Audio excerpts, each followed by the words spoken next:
Business athletes, welcome back for part 2 of the Men's Mental Health Awareness Month episodes. This one, Men's Mental Health Part 2, Finding Your Why Again. The inner battle men don't want to talk about. So, it's funny because I'll be candid with you guys. I often just shoot from the hip when I do these podcasts. One of my intentions early on was to just do them, to not overthink them. Because it's very easy to start thinking to yourself, well, I need to have it all planned out and I need to have the perfect breakdown and everything's got to be just right. And yeah, sure, there's absolutely a time and place for that.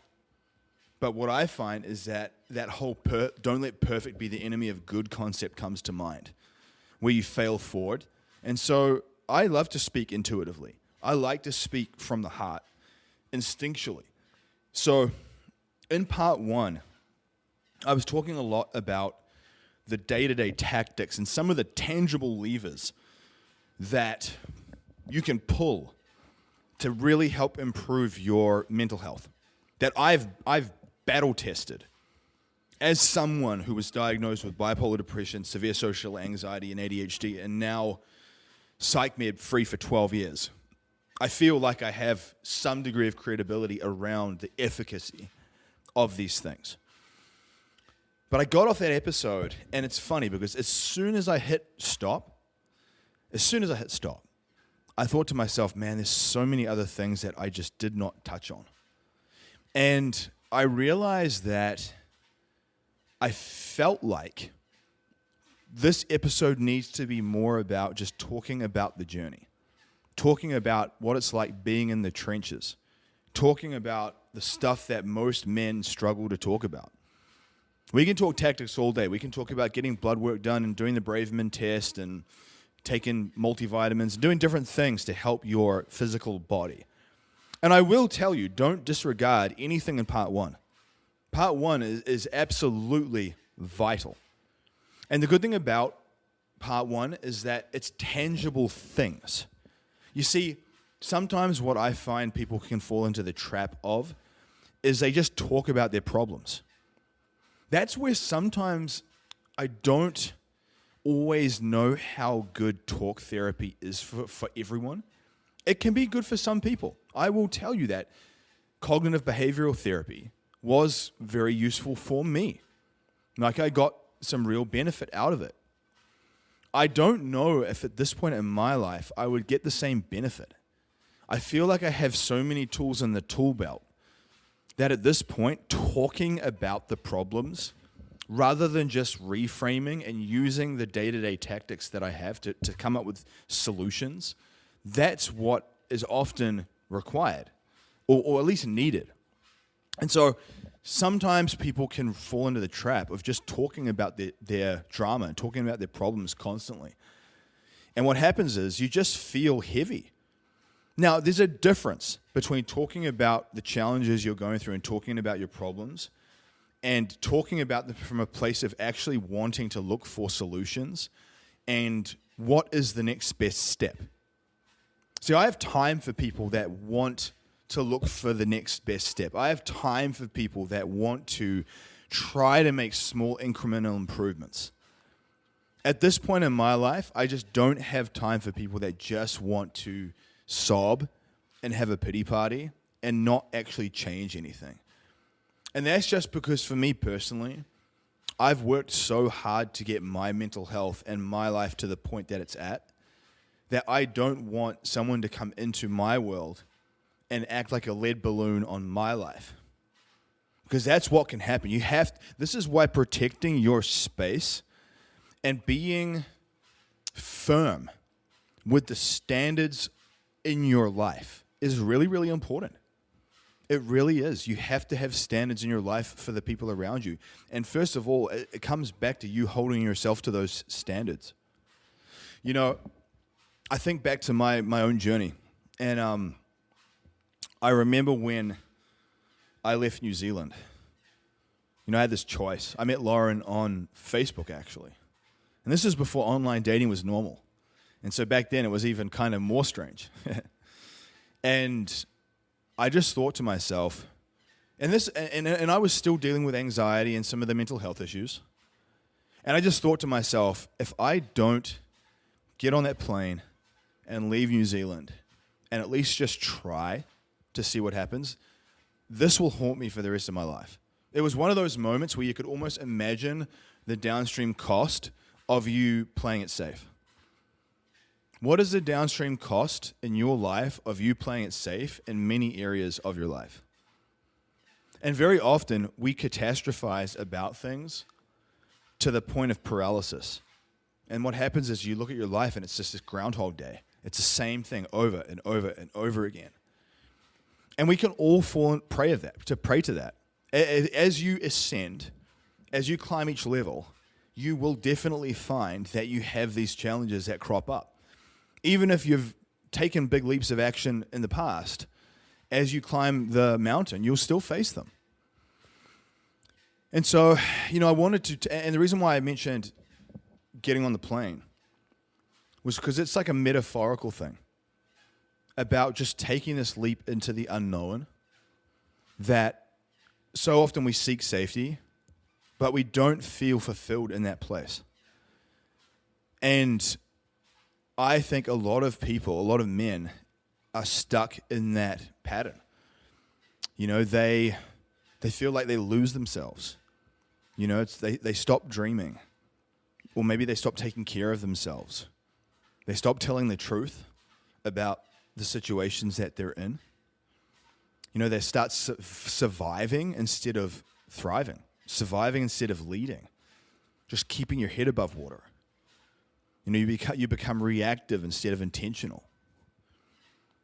And I would say that in my own journey, all the tactics that I talked about in part 1, it's been a wave of progressions. It wasn't this overnight aha moment, everything changed in one day. So I want you to realize that don't beat yourself up and don't put so much expectation and pressure on yourself if you're finding that there's many things you should be doing, but you're just struggling to do it. Often what I think to myself is, what's the next best step? And I look at the list of action items. I look at the things that could help me, and I just pick something I feel like mentally I could handle. And I want to reaffirm this to you from yesterday's episode, part 1. When I told you about the priming of the pump, the trifecta that I talk about of movement, sunlight, and connection, I cannot emphasize that to you enough. Most people, their life would be dramatically different if they just got up and took a walk in the morning at, say, 8 or 9 o'clock, if you can, obviously, with work. If maybe you have to do it before you work. But if you took a 30-minute walk in the morning, in the light, and just connected in some way, shape, or form with someone, you send them a quick voice note, you send them a quick video, you send a quick voice to text, something like that. Maybe you have a walking partner. Maybe you walk with your spouse. If you can do that every morning, that one action would change your life. Because what it does is it creates an energetic tailwind. So if you start your day and you hit snooze, and then you just start doom scrolling, and then you sit on your butt all morning, that's setting you up for massive suffering. And so what I would tell you is you creating that energetic tailwind first thing in the morning with the priming of the pump of movement, sunlight, and connection every single day, that alone will change the trajectory of your life. Now, with this episode, I just want to let it flow. I'm not going to be overly structured, but I am going to talk about stuff as it relates to fulfillment and goal setting and like thinking about who do you even want to become. That's one of the questions that I pose to people. Like, who do you actually want to become? And when I say who do you want to become, what I would say to you is, what type of life do you want? Like, what does your ideal day look like? And who is the man or woman that is capable of that life? Who is that person? What type of habits do they have? What type of mannerisms do they have? How do they look? How do they carry themselves? What type of conversations do they have? Do they procrastinate or do they move quickly? Are they generous or are they frugal? Are they positive or are they negative? Who is that person? And very often what I will even do, is I'll think of someone that I know. I'll think of someone that I know that has results in many areas that I want to achieve, and I study them. Model what works, guys. You don't have to reinvent the damn wheel. There will be people that you know that have many of the things in life that you want to achieve. And maybe they don't have every single thing you want, but they might have a number of things. Model from them. How do they operate? What do they talk about? What are their mannerisms? What do their habits look like? How do they eat? How do they train? All of those things. I love people that can look at something like that and model what works. I'm telling you, that will help you a lot. The main thing that I wanted to start with is that there is a big difference between just existing and truly living. And I would say that a lot of men, and when I say men, ladies, I want you to know that you can apply this to yourself, so please don't think I'm just talking about just guys. So obviously, these episodes are for men's mental health awareness, but I'm telling you now, you will still get benefit from these, absolutely. But what I find for a lot of men is that they fall into this trap of just existing. And you can tell, it looks like, paying bills. Like you exist to pay bills. You exist to just provide for your family, but that's it. You can just become a machine for output and productivity. You're a producer. Your goal is to not just function as a producer, not just function as a bill payer, not just function as a provider, someone who creates shelter and security and food for your tribe. That's existing. That's basic fundamentals. Yes, that matters. And in many ways, that can often act as a driver. That's often a catalyst. But there is more beyond that. I would say the goal is to truly feel alive and connected and proud of how you show up. And so I thought to myself, I got on that plane and I didn't know what was going to happen. But I just knew I had to try. And the beautiful thing was that it was such a great example of what happens when you take a leap. And that really painted this picture for me as I moved forward in my life to take more leaps like that, because I had proof of concept. I had proof that it works. And I would tell you, there's a lot of people that just play it so safe. And often you will have this rationale of you're trying to be responsible. It's a responsible thing to do. You've got to think about your security. Like, you can rationalize it all day long. And one of the quotes that I will often say to people is, if you argue for your limitations, you get to keep them. Many of your reasons why you can't or shouldn't or won't do something can be completely valid if you allow them to be. But then you ask yourself, is that actually helping you? Is that actually a good thing for you? Or is that just holding you back? One of the challenging things I find is we live in this sort of dichotomy where on one hand, you do need to produce, you do need to provide, you do need to work and make money and function in society and perform, and not always do things that you particularly maybe enjoy or that you feel total alignment for. Responsibilities, right? But at the same time, that idea of doing many things that excite you and fire you up and fill up your cup and inspire you. And it's that dichotomy between that push and pull of those two things. And I will say that I find that you can make sense of the challenging, more day-to-day obligations that maybe aren't as enjoyable or as inspiring. You can make sense of those things when you consistently attach them back to your deeper drivers. When I came to the US, my wife Lauren had a personal training studio with her mother, and they were doing decently well to start with, but the challenging thing was that a lot of box gyms started popping up around that area, And it really made it challenging for them. Because now all of a sudden you have these big box gyms opening up that are 1/4 of the price point. And you're this little boutique training studio. And it was tough. And we got to a point where I sort of came partway through their journey with that. And we got to a point where when I came over, that we realized that we had to just close that down and walk away. Because if we didn't, we would get further and further and further into a challenging situation that we wouldn't be able to get ourselves out of. And that was tough. Because again, that's been the source of income. That's been what was paying the mortgage. That's been what was supporting the families. And now you're left with this decision of this fork in the road of like, okay, we're stopping that. We're pulling the plug on that. Now what? And you're left with that stress, that there's no safety net, that now you have to take another leap into the unknown. And I reminded myself of that first leap. I reminded myself of, you know what, like, and I want to say this to you. More than you realize, you have the ability to figure things out.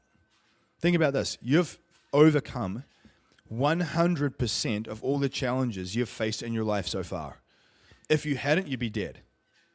You've overcome, good or bad, and sometimes maybe the outcome wasn't perfect, but you've overcome 100% of every challenge you've had to face in this life. 100%. Because if you hadn't overcome 100%, you would be literally dead. It would have been life and death. Now, it doesn't mean that every situation was ideal. Sometimes the situations might have been really painful.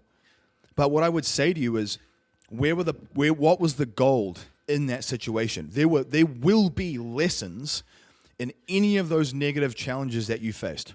Any situation that you've been through where you got kicked in the teeth and something went wrong, there will be beautiful lessons within that mess, within that chaos. I promise you that. It's up to you whether you choose to see that. But the first thing to remember is you've made it through 100% of the challenges you've faced. So when you start to realize, okay, I have an ability to figure this out, and this notion of I'm going to build the bridge as I cross it, that visual of building the bridge as you cross it, let that help you, inspire you to do more of the things that scare you today that will light you up.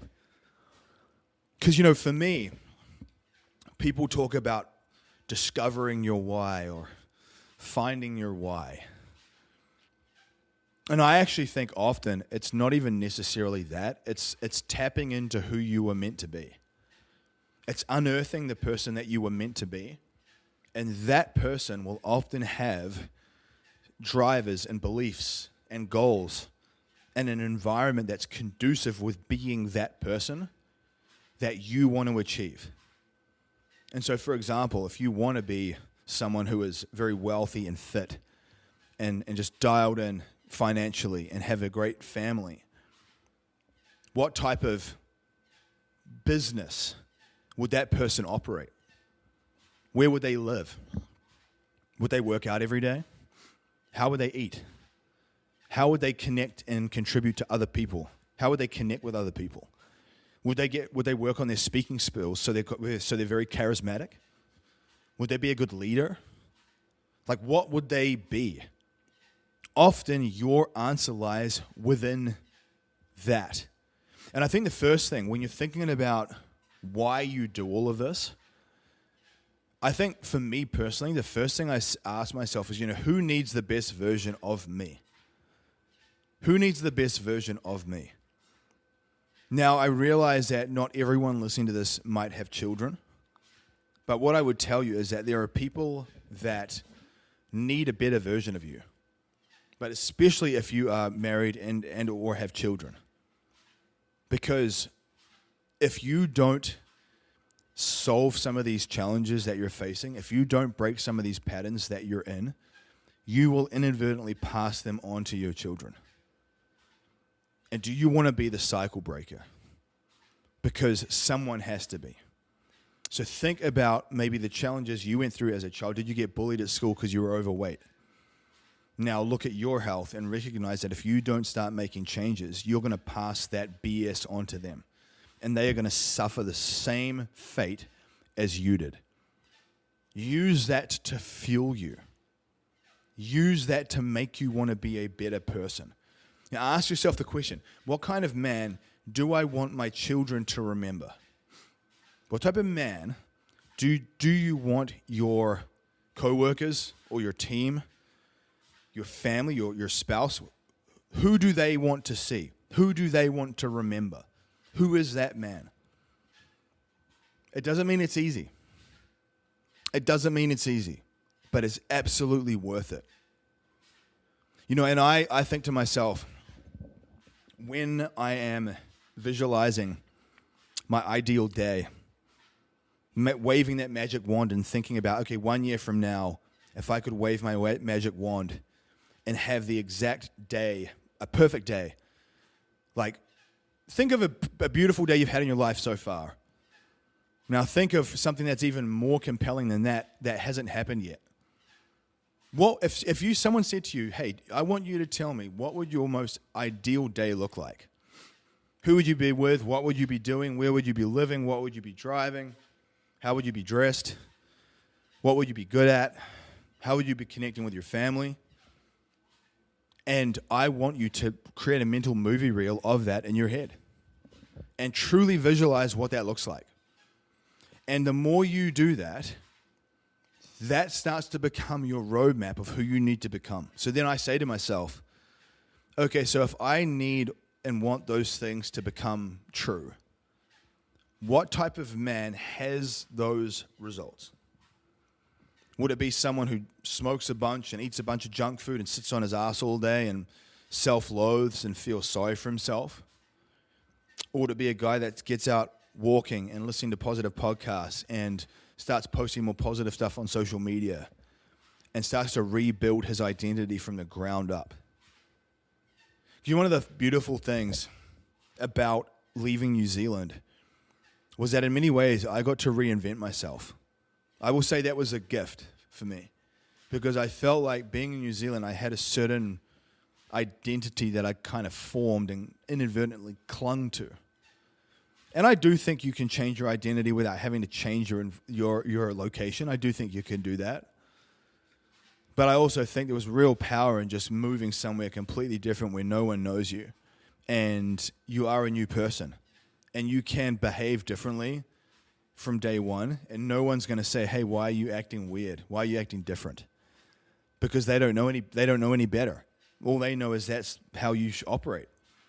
So all of a sudden, if you see people and they're dedicated and they're health-oriented and they're more disciplined and they're more direct and you start to be that way, people around you are not going to know. That was a gift for me. I will say that.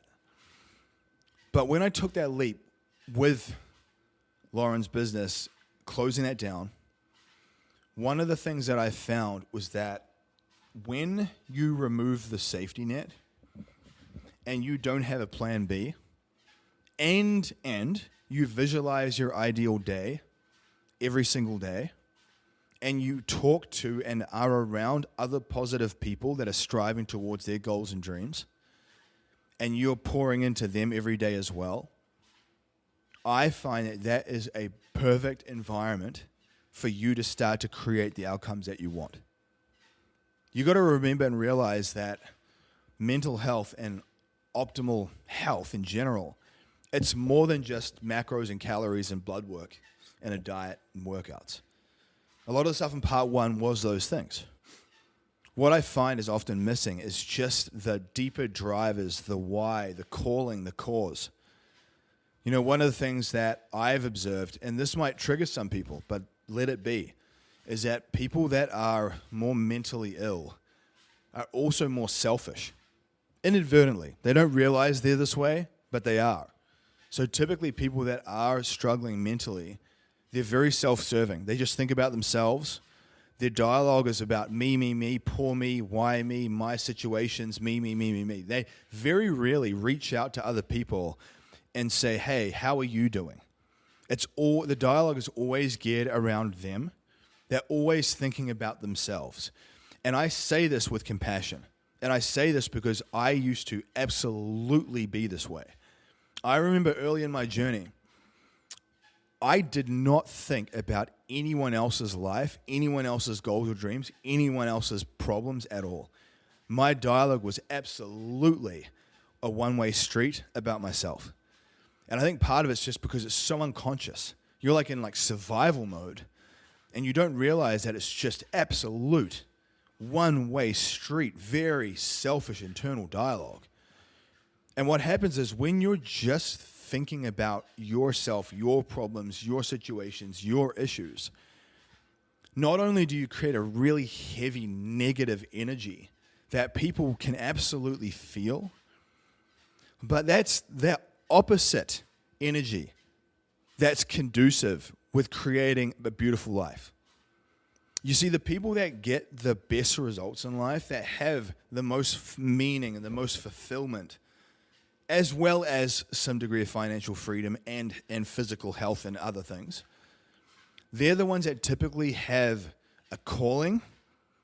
They have a cause, but they also are of service to other people often.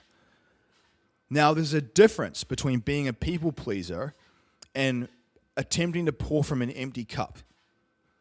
What I talked about in part 1, about priming the pump and going out and moving your body and getting out in the sun and listening to positive podcasts, I do that to elevate my energetic state. As I elevate my energetic state by doing these things, pulling these physical levers, that's what fills my cup up each day. And then when I get into 3rd and 4th and 5th gear, then I send the audio message. Then I have the conversation. Then I compliment and support the person. It's why you'll never see me as soon as I wake up in the morning. I don't jump into my messages. I don't check my notifications. Because at that point, I wouldn't have the mental bandwidth or the capacity to pour from that cup. And so every day, my goal is to pull the physical levers to engineer a better energetic state. As my energy improves through walking, sunlight, hydration, movement, connection, training, that's when I create the right mood environment where I then am of service to more people. The people that have the best results in this life, and you need to remember this, they are the ones that do this every day. They engineer a better energetic state. That energetic state creates the right environment for a better mood. That mood allows you to pour from your cup. And the more people that you can positively influence from your cup, that comes back to you in ways you can't even imagine. You can't even imagine. And so when we closed down that business and then we were left with a fork in the road, what do we do now? Where do we go? No safety net. And I just had this feeling, I had this calling. Let's go online and let's just start some online stuff. And this was early, this was 12 years ago. So this was before online business stuff was like really mainstream. And that's where I want to share with you. Again, no overnight success here. 12 years of work. And I don't even feel like I'm anywhere near where I want to be. But the difference is now I've learned to have that blissful dissatisfaction energy that Ed Milet so often talks about. Where, yeah, you want more. Yeah, you want to achieve more in this life. And yes, you want to hit these bigger targets. But you absolutely have to understand that finding connection and finding meaning and finding smiles, finding those little flickers of happiness in your day-to-day journey is fundamental. It's fundamental. So like when I'm going through my day now, I'll take Xander in the stroller and I'll push him around the subdivision and just talk to him. I'll go out and kick the soccer ball around with Zia for 20 minutes. I'll take a walk with Lauren. And I intentionally add these things into my day because I recognize that when I look back on my day, those were the things that I feel like are mile markers of you did good today. You did good today. Even if business was challenging, even if other things weren't quite right, at least you were in alignment with those beautiful things that you want to experience more of every day. So part of this is like really thinking about the type of life that you want without limitation. You've got to start removing these limitations from your mind. But that's unrealistic. That'll never happen. You've got to stop thinking that way. So the way that I think about this is I ask myself, if I was to get a lottery ticket today and my expectations of winning were like 0, and the lottery numbers get drawn and I'm checking the numbers and I can't believe that 6, 7, 8 numbers are all in alignment, and then the last number's called and the whole thing I'm looking at is absolutely what has been called out. So I've won. Imagine if it was like $350 million.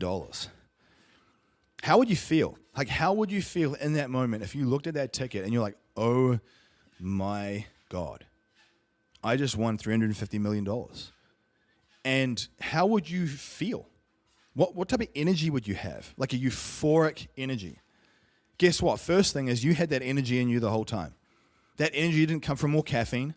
It didn't come from more stimulants. It didn't come from a superfood. It didn't come from getting more REM sleep and deep sleep. It was literally in you at the touch of your fingertips.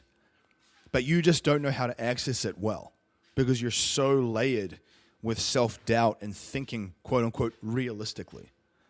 And so I often get back to that lottery ticket winning energy of like, how would I feel? What type of euphoria would I have?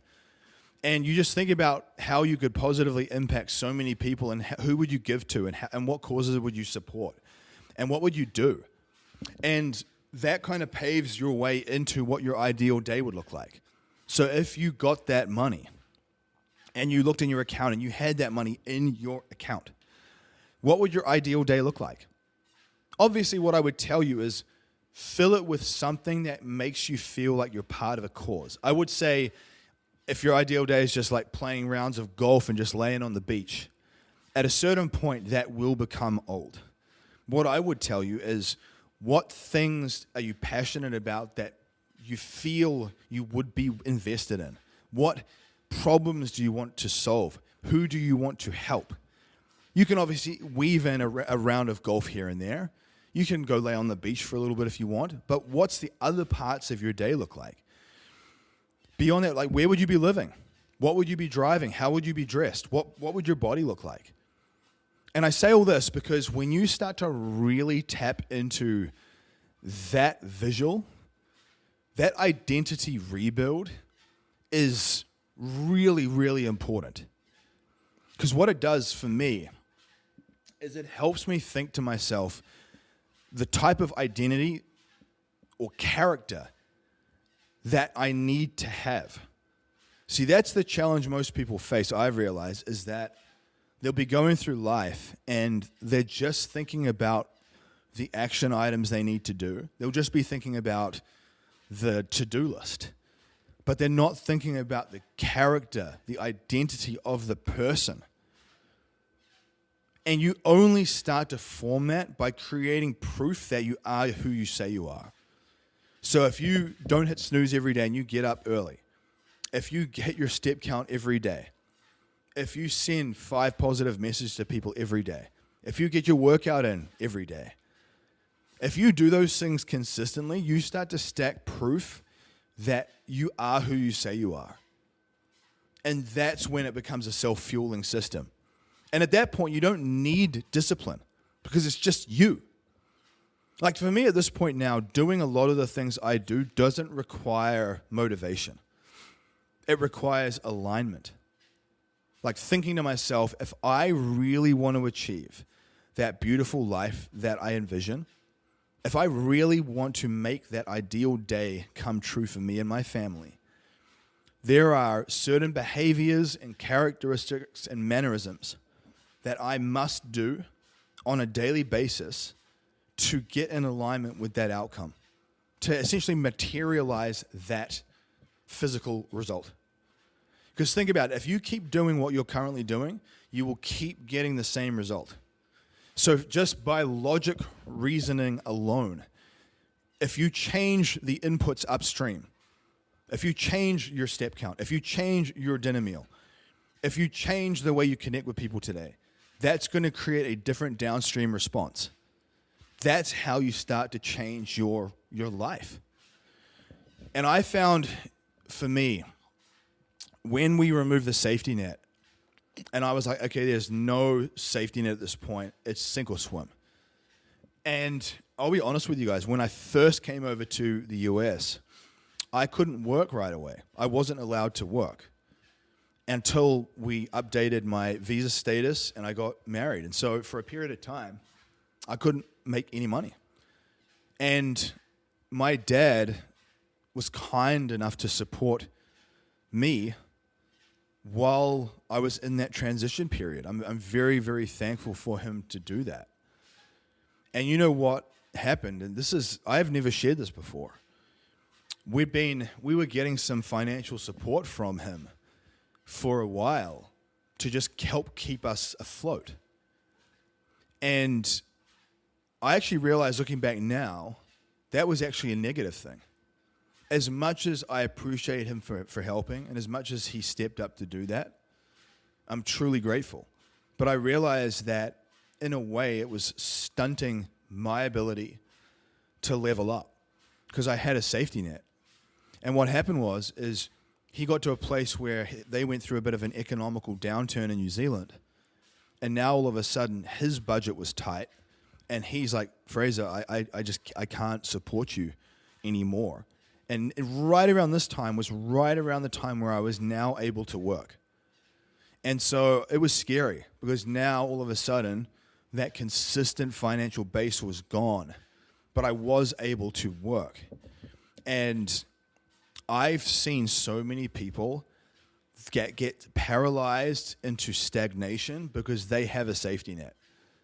They either have support from their family, or maybe their spouse has a consistent salary-paying job, and so that creates a level of safety net there. And it's just enough to keep you alive, but it's not enough to make you feel truly fulfilled. And when that safety net was removed, it was so scary. Because all of a sudden now it's real. I remember we're right at the bottom of the struggle. I'd come over here and we just closed down the gym. It was challenging. We were going through a challenging time. And I remember Lauren crying one morning and she just said, if we don't figure out how to make some money, we're not going to even be able to pay our mortgage. And we're just going to be on the street. And obviously I realized we have family and it wouldn't have come to that, but that was the metaphor. And I just thought to myself, especially as a man, it was really hard for me. Because as a man, as a provider, you feel you have this duty, this moral obligation to support your family. And I thought to myself, you useless SOB. You can't even support your wife, let alone even having children. What good are you? And that, I remember feeling that. I remember sitting in the car at the gym, and I just sat there staring out the window, and I just choked up. And I just thought to myself, man, is this ever going to get easier? Why does this always feel so difficult? And you know what? I even realized early on that when we did have a little bit of money and we were getting business mentors and stuff, I got them from a place of I was hoping that just by me, quote unquote, showing up and quote unquote putting skin in the game, that somehow that would be enough. That I almost felt entitled. If I got a business coach and I give you the money and you don't get me the result, it's your fault. And that was part of the reason why I stayed stuck for a while. Because I had this very disempowered victim mindset that I thought that me just putting monetary skin in the game was enough. And it's absolutely not enough. It's the difference between you applying a D- effort and an A effort. It's a big difference. Even a C- effort and an A+ effort. The C- effort is still considered a pass, but it's a big difference in terms of quality. And most people do the bare minimum, and they will want to outsource blame to other people. And with that selfish internal dialogue that I had, that was like rocket fuel for this. And so I had to go through this like journey of looking at the common patterns in my life and being like, man, I keep hitting these same roadblocks. I keep hitting these same struggle points. And then you start to think to yourself, what if it is me? Like, I'm the common denominator. What if, I've had multiple coaches that all have achieved good results with other people, but then with me, they don't? What if I'm the problem? What if I'm the common denominator? And obviously, it can be really hard to have that realization and then to feel that shame. And you've got to realize that heaviness, that shame, that is not going to help you get to the next level. And so I know for me, it was like this process of just like stumbling my way forward, failing my way forward. And I remember as we built our online movement, I often would have to remind myself of the story that I'm telling myself and looking for proof that it's possible. So I would start to follow and get around other business people, other entrepreneurs, other guys that had their life together, that were organized, that were dialed in, that were making money, that had a good relationship.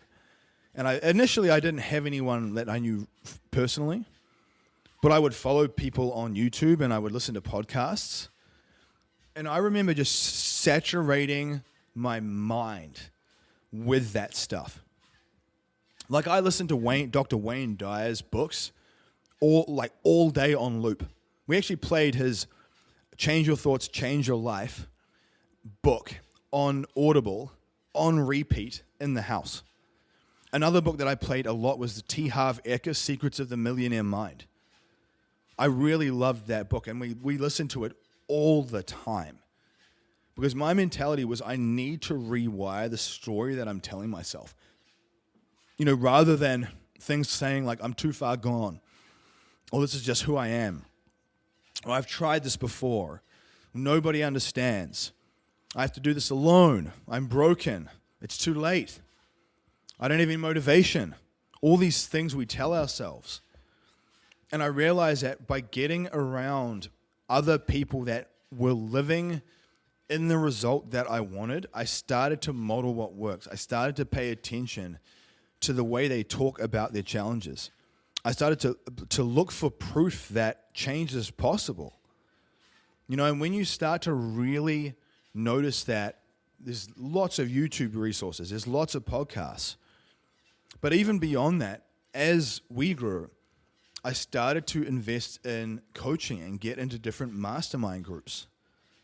And I tell you, when I tell you, like, people, I think there's two types of people in this journey. One type of person has never invested any money into mentors and coaching and doesn't understand the value of it at all. They think it's crazy. They're like, why the heck would you spend money on hiring a health coach or hiring a person to help you with your business? Why don't you just spend the money on bills and food and gas in your vehicle and stuff like that? And that is the average poor person broke mindset in full force. And then the other type of person understands that your ability to collapse your time horizon to your goals and your ability to model what works and learn from people that have solved these challenges that you're going through, that is your number one priority. And there's been years where we would, and now in more recent times, where we would have spent between $100,000 and $200,000 in mentors and coaching each year. And I don't say that to scoff, or I don't say that to say, wow, look at me and how high level I am. I say that to tell you, like, this is how much skin I've put in the game and I've put the chips in. And I burn the freaking bridges, man. Because I realized that having safety nets and having backup plans and wanting that quote-unquote refund or that guarantee, that's an absolute surefire way to failure. I don't want guarantees. I don't want refund policies because I need to know that I have to make this work. You have the ability to make this work, but you've got to show up every day. And I think this idea of having emotional honesty with yourself without the emotional chaos. So observing and acknowledging the way that you feel, but you're not attaching all this energetic suffering to it. You're like, man, this feels really difficult. There's times in my life, even in more recent times, we have 2 children now, and Xander, my son, is 11 months old, and obviously having a newborn baby. And last year, before he was born, I made a few stumbling challenges. I'll share this with you. So there was a period a few years back now where the economy was doing pretty well, and I was really in momentum. I was growing. I was in a bunch of new mastermind groups. Things were clicking together really well. And we were living in our RV traveling. And it was so much fun. It was beautiful. It was fun. And I felt really inspired. Things were just clicking into place. So often when I'm thinking of my ideal day, I think of a lot of those situations again, because there was a lot of confluence with that. And we were making really good money. I won't divulge, obviously, what, but just know that it was like north of 6 figures profit per month. And I thought that it was always going to be this way. I thought to myself, oh man, I've made it now. As long as I show up and put in the work and I don't fall into any illusion that I don't show up, I've made it. Little did I know that there's seasons with everything. And, we went through some economical downturns, but beyond that, Lauren had a lot of complications after Zia was born with her fertility. And she had multiple miscarriages.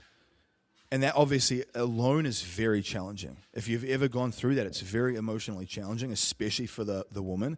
It's like an undiscussed suffering that a lot of women will go through. And there's like a real energetic cost that comes with that. It's not like you just have a miscarriage and you're done. You have a miscarriage and you go through this whole process. And then beyond that, there's all the emotional weight of that lingers with you for weeks or even months. And so I felt like there was points in our journey where I had to let Lauren rest and navigate that loss, and I had to prop us up. All of a sudden now, we used to be this team where she would help me with a lot of things within the business, and now that was gone. And I'm just left to myself. And I know what I know, but I know there's not a lot. I don't know everything. And it was like overwhelming. And I often felt lost and unsure of what to do. And I felt inadequate at times. And I'd look at people online that were like doing really well with their social media. And I was like, why am I such a retard? Why am I such a damn retard? Why can't I figure these things out? And foolishly, I got involved in a business model with a guy that had gone through one of our programs and got really good results. But he ended up being essentially what I would deem like a con artist. And I put all this time and energy into building this new health model that I wasn't even totally sold on, to be honest. Like the way he was doing it, I wasn't even totally sold on it. And it was kind of one of those things that the promises kept getting extended out. So initially it was like, okay, we'll put our head down for 3 months. And then at that point we'll have, leads coming in and we'll be making all this money and all this stuff. And as time went on, I realized that more and more, everything was falling on my shoulders.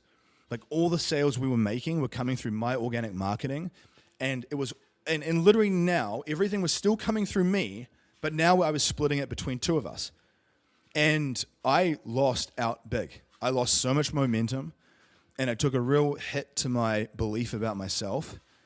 And I literally terminated the whole partnership 1 month before Xander was born, right when Lauren was in hospital with all the subchorionic hemorrhaging and bleeding and all these issues.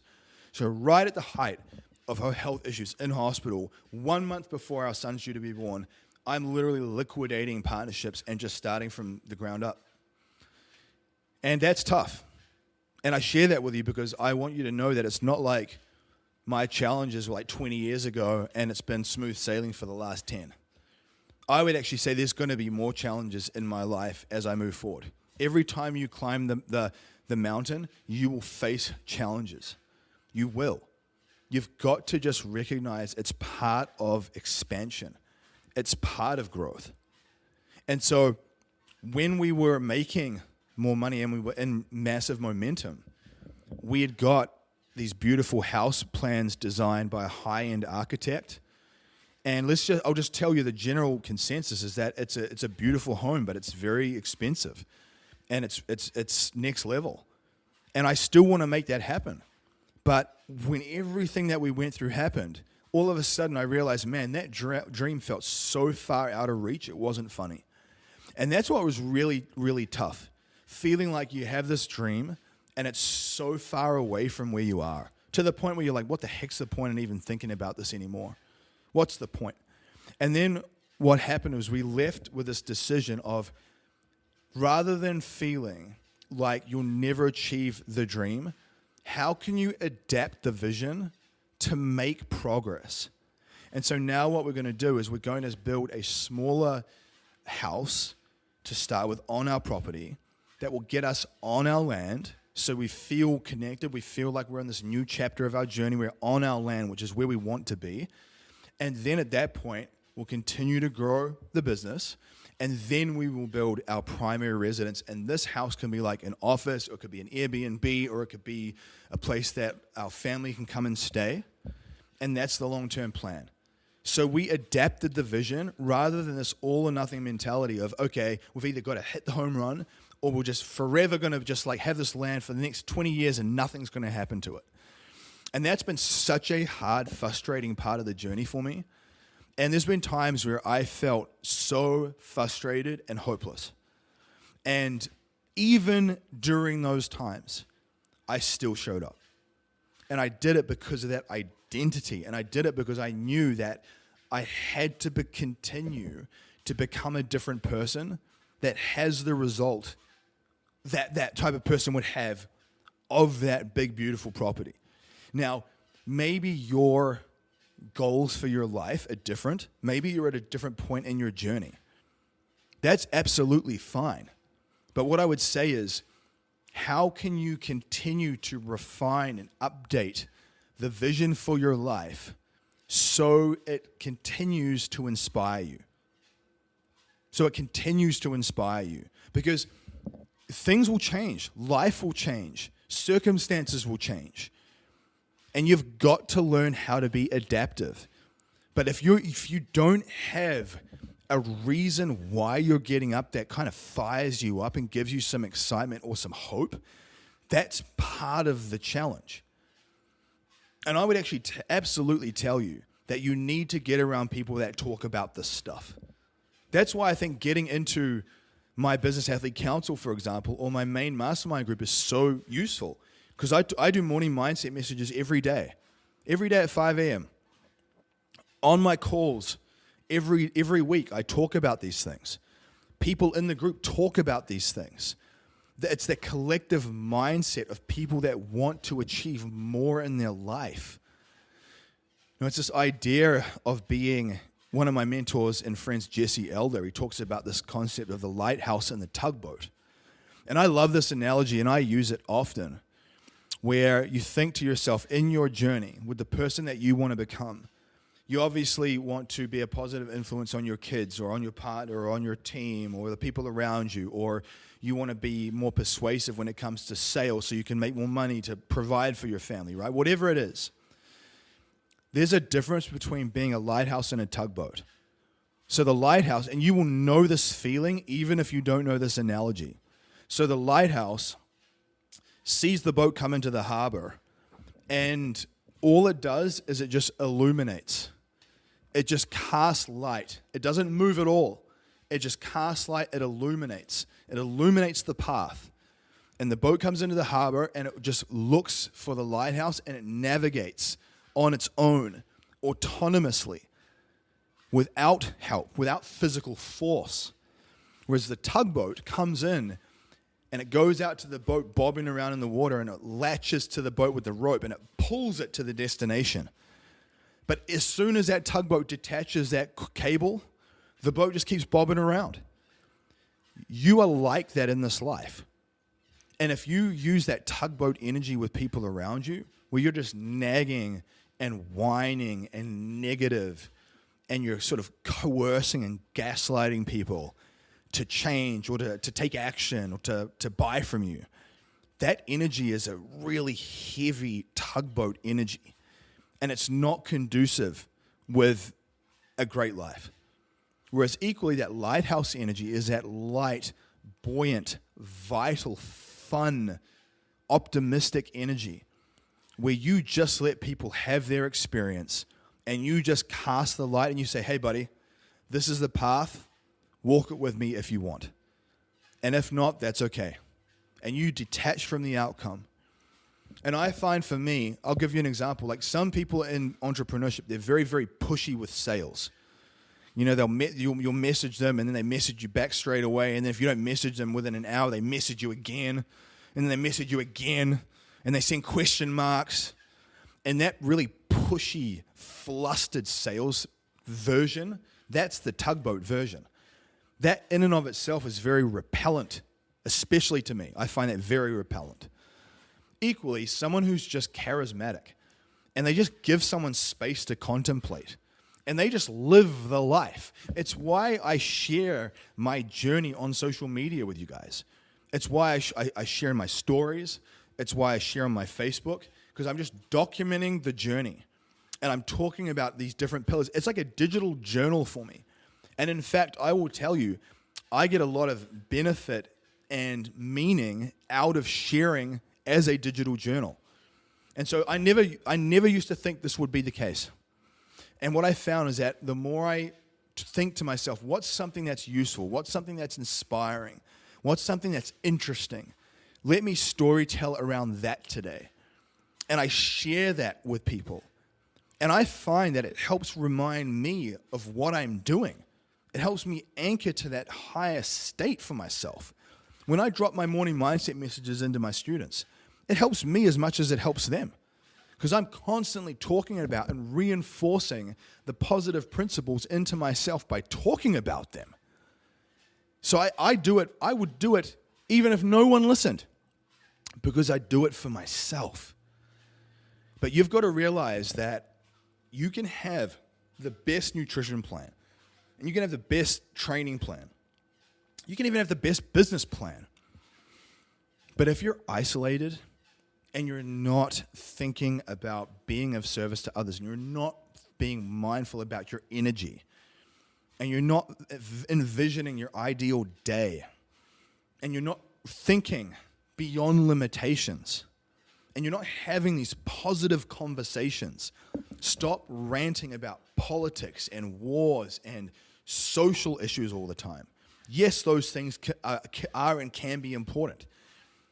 But I would argue that you getting your own life secure and you creating massive freedom for your family is number one. Because if you can't get your own life secure and locked in, how are you ever going to create positive change beyond your family? It literally starts with you. You've got to get yourself right first to then get your family right, to then get your community right, to then even think about the bigger picture things. The reason why people get so invested in all these other things is because it distracts them from working on themselves. It distracts them from looking in the mirror and being truly vulnerable with themselves of like, my goodness, I'm not living in alignment with who I want to be. I'm not happy with the result that I'm creating. I'm embarrassed. It removes that. And that's the exact thing that most people need. And so when I think about traveling in the RV and being in momentum and making money and just feeling in alignment, I know that I can get back there again. It's proof to me that this works. And I remind myself, and I tie all these daily habits back to that. I think to myself, that type of person, he had good energy, he was positive, he was consistent. Now, what does that look like on a day-to-day basis for me right now? Well, it looks like me getting my step count in. It looks like me eating really clean and not eating junk food. It looks like me getting to bed early. It looks like me contributing positively to other people. It looks like all those things on a consistent daily basis.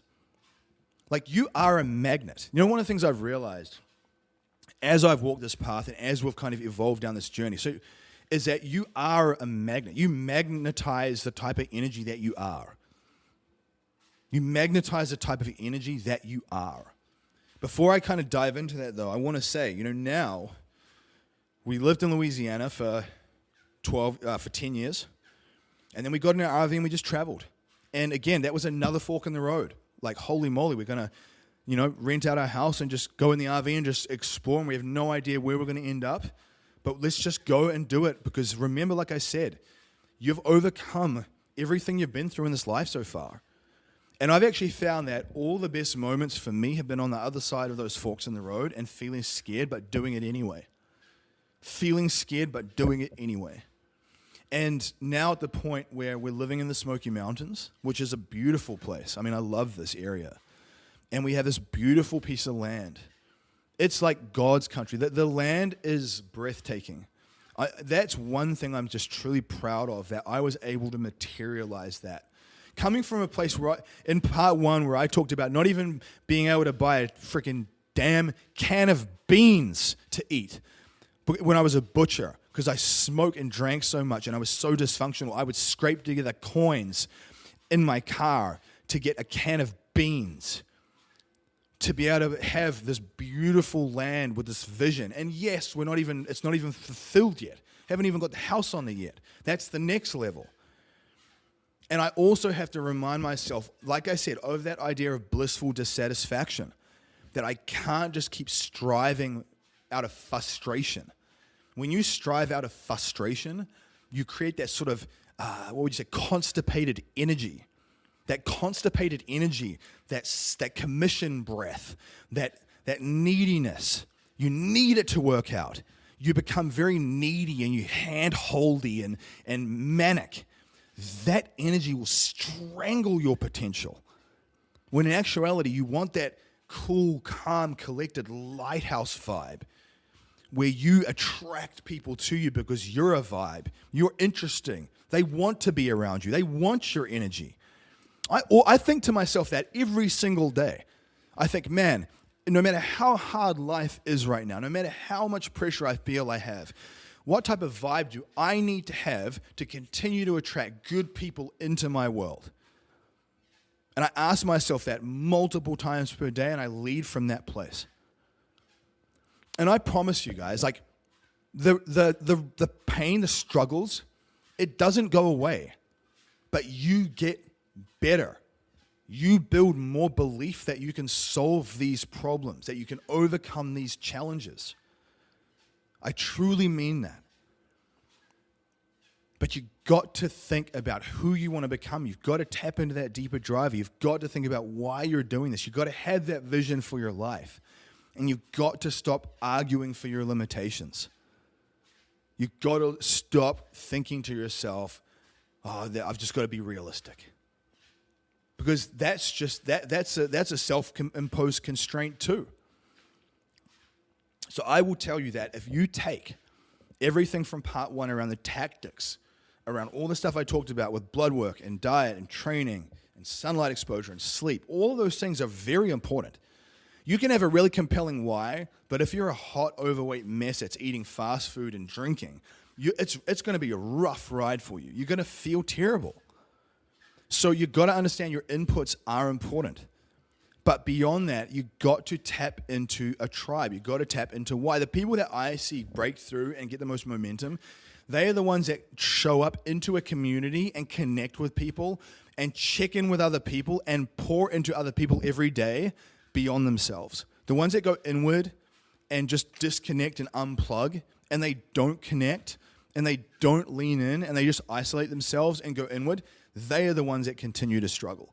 So you've got to ask yourself, are you like that? Because if you are, you've got to start pattern interrupting that and recognize as it's happening and do the damn opposite. And no one can do that for you but you. It has to come from you. And so I would tell you, get in the right rooms. Get around people that have the results that you want. Model what works. Look at what they're doing. Have people around you that will tell you the truth about your situation. Ask people for the truth. Have the courage to ask people for the truth.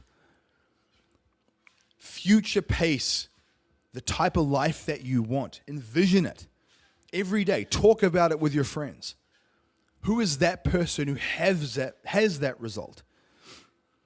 And then the next thing, the main thing, what's the next best step? What's the next best step? What's the next action item you can do from this podcast episode?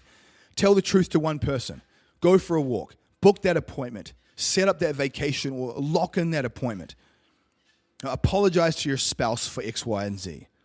Send that voice message to that someone praising them. Get the blood work scheduled. Throw away the alcohol or the cannabis. Go train for 10 minutes. Start something. What is the next best step? You cannot conquer the mountain in one day. And you will not. And so for me, I just think to myself, what's the next best step? I will focus on that first. And I will model what works. Who has the results that I want? What are they doing? Let me model from them. Have the courage to ask them. Have the courage to reach out. I promise you guys that if you persist with this and you focus on these things every day, you will get better at this. I still have days that are challenging for me. Absolutely. But at this point now, I'm a lot better at catching it in the moment and or catching it very quickly. And I'm a lot better at dissipating that negative energy quickly too. It doesn't mean that it doesn't happen. Often I'll find that I get frustrated with people in my family at times. You know, we've got a young puppy right now. So between having our young child Xander and then having a puppy Tui, there's a lot of juggling and there's a lot of sort of complexity in navigating all those things. And I find that at times I can feel frustrated. And I'm good at sort of pumping the brakes in the moment and pattern interrupting and being like, no, this is not who I want to be. Who I need to be is different. I need to have that better energy because that energy is going to attract the right people into my life. Those right people are going to bring the right opportunities, and those opportunities are going to literally create the results that I want to see in my life. And at that point, I create the beautiful life I want, and I can help other people do the same. You've got to be of service to other people too. It cannot just be about your dream. It cannot just be about your dream. And you've got to see yourself as a leader that your people need the best version of you. They don't need a fat, exhausted, addicted, mopey, drained version of you. As hard as that might be to hear, they need that happy, healthy, determined, positive version. And when I say positive, it's not always that you're just always in a positive state, but you're reframing the challenges. You're finding solutions. You're asking yourself, what's the lesson in this? What's the next best step? And you apply that every single day. This is not an eat an apple a day, not 7 on Sunday type thing, where most people, they'll do this once a month.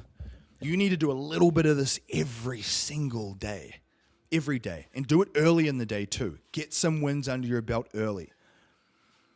I've come from a place where I would scrounge together coins to get cans of beans. I would wake up in the morning and light up a cigarette that I butt rolled from my ashtray. I would drink Thursday, Friday, Saturday, and sometimes Sunday night. I would run out of money on Sunday night and basically just eat nothing for a few days.